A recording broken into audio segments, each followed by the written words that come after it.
Emma Cooper had always found a peculiar comfort in the predictability of her small hometown of Willow's Edge. Life there moved at a gentle pace. The same faces at the corner diner, the same gossip at the general store. At 16, she often dreamed of adventures far beyond the sleepy streets, but she never could have imagined the terror that would descend one late autumn morning. It began with the fog. Emma was sitting on her porch, her loyal golden retriever, Max, dozing at her feet. A brisk breeze stirred the fallen leaves, carrying the earthy scent of the woods. The sun struggled to shine through thick clouds when she noticed it, the fog creeping in like a ghostly tide, curling through the trees and flowing into the streets. "That's strange," she murmured, leaning over the porch railing. It wasn't unusual for fog to visit Willow's Edge, especially in the fall. But this was different. It was unnaturally dense, the way it swallowed everything in its path. Within minutes, it enveloped the entire town, muffling sound and dimming the daylight to a faint gray haze. Max's ears perked up, and he let out a low growl before bolting into the fog. "Max, wait!" Emma called, her voice vanishing into the mist. She scrambled to grab her boots and flashlight, but by the time she reached the end of the porch, Max was gone. The hours ticked by, and the fog didn't lift. Emma ventured out cautiously, calling for Max. Her flashlight beam cut through the swirling gray, but her voice seemed to bounce back at her, distorted and hollow. The streets were eerily quiet, yet every so often she thought she heard faint noises, a metallic scraping, a muffled cry, the echo of footsteps that didn't belong to her. By nightfall, the fog had changed the town. People who had been friendly and warm just that morning now behaved strangely. Mr. Hargrove, the grocer, stood in the middle of Main Street, muttering incoherently while holding an empty grocery bag. Mrs. Lang, the kindly librarian, sat on the curb with a vacant stare, her hands tracing shapes in the air. Fear gripped Emma. She ran home and bolted the door, but sleep was impossible. The fog seemed alive, pressing against the windows like a living thing. Strange sounds emanated from outside, a mix of whispers, growls, and something that sounded like laughter, but wasn't human. The second day was worse. Emma awoke to pounding on her front door.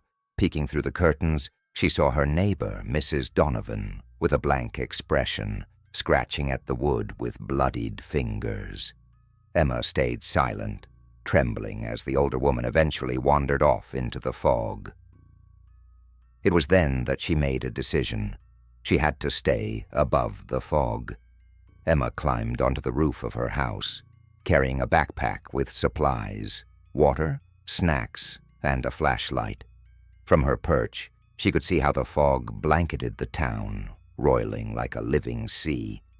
The eerie noises were louder up here, but at least she felt safer, out of reach of the strange behavior taking hold of her neighbors.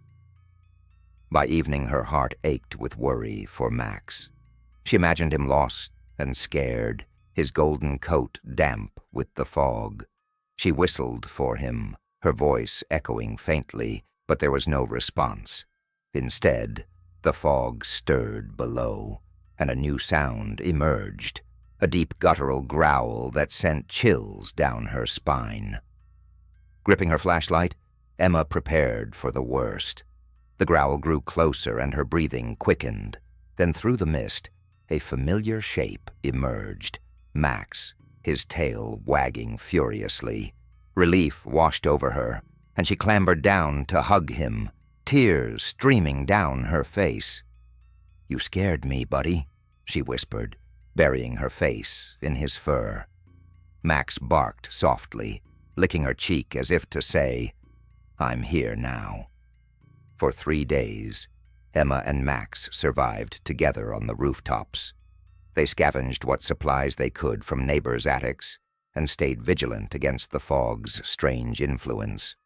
From above, Emma saw people wandering aimlessly, their movements jerky and unnatural. Some clawed at the ground, while others stood motionless, staring into nothing. A few houses bore bizarre symbols scorched into their walls, their origins a mystery. On the fourth day, Emma's hope began to falter. Food was running low, and the fog showed no sign of lifting. Worse, Max began growling at something she couldn't see, a shadow that moved in the mist, always just out of sight. That night, the fog became more oppressive than ever. The sounds grew louder, wails, screeches, and a rhythmic thudding that made the rooftops tremble. Emma clutched Max tightly, tears streaming down her face. She whispered a desperate prayer, begging for the nightmare to end. And then it came, the storm. It started with a low rumble of thunder, distant but powerful. The wind picked up, slicing through the fog like a blade. Lightning flashed, illuminating the town in stark, fleeting bursts. Rain poured down in sheets, pounding the rooftops and washing away the dense mist. The fog fought to remain, curling and twisting in defiance, but the storm was relentless. By dawn, the fog was gone. Emma and Max descended cautiously, their feet touching the wet ground for the first time in days. What they saw was devastating. Cars were abandoned in the streets, their windows shattered. Buildings were damaged, some burned, others collapsed. The townsfolk wandered aimlessly, their faces pale and gaunt, as if they had aged years in mere days. Strange symbols covered the pavement and walls, etched deep as though by fire.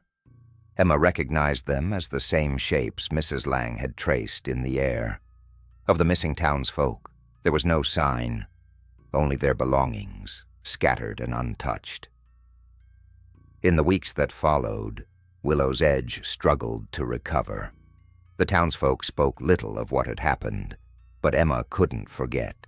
She kept a journal of her experience, sketching the symbols and recording the sounds she remembered.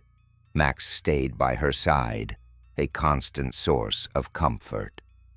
Though the fog had lifted, its memory lingered like a shadow.